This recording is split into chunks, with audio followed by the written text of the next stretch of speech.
गांव के बाहरी इलाके में एक पुराना हवेली खड़ा था, जिसे लोग काले बाघ की हवेली के नाम से जानते थे। यह हवेली वर्षों से वीरान पड़ी थी और उसके बारे में कई किस्से मशहूर थे। कहा जाता था कि हवेली में एक बाघ की आत्मा भटकती है, जो रात के समय मुंह बिचकाते हुए उसकी शिकार पर निकलता था। एक दिन एक साहसी पत्रकार अजय ने यह सुनकर हवेली पर जाने का निर्णय किया।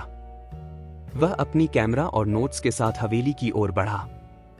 हवेली का दरवाजा खुला था और अजय ने अंदर कदम रखा।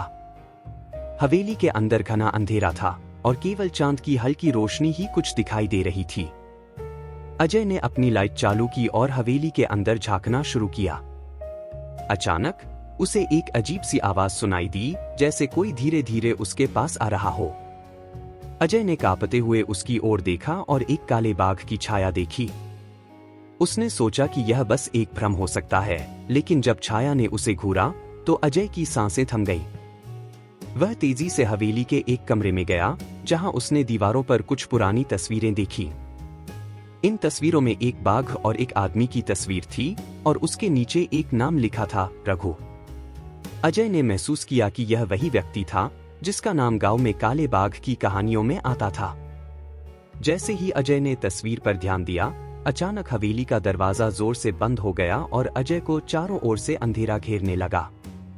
उसने चिल्लाने की कोशिश की, लेकिन कोई आवाज नहीं आई। अचानक अजय ने देखा कि बाघ की आत्मा उसकी ओर बढ़ रही थी और उसकी आंखों में अजीब सा गुस्सा था। अजय ने भागने की कोशिश की, लेकिन वह हवेली के अंदर ही फंसा रह गया। जैसे ही बाघ ने उसे घेर लिया, अजय ने महसूस किया कि बाघ की आत्मा उसे अपना शिकार बना चुकी है। अगले दिन गांव वालों ने हवेली के पास अजय का कैमरा और नोट्स पाया, लेकिन खुद अजय का कोई पता नहीं चला। गांव वाले आज भी हवेली के बारे में कहते हैं कि वहां रात के समय किसी को नहीं जाना चाहिए। काले बाघ की आत्मा अब भी हवेली के अंदर भटकती है और जो भी वहां जाता है वह कभी लौटकर नहीं आता।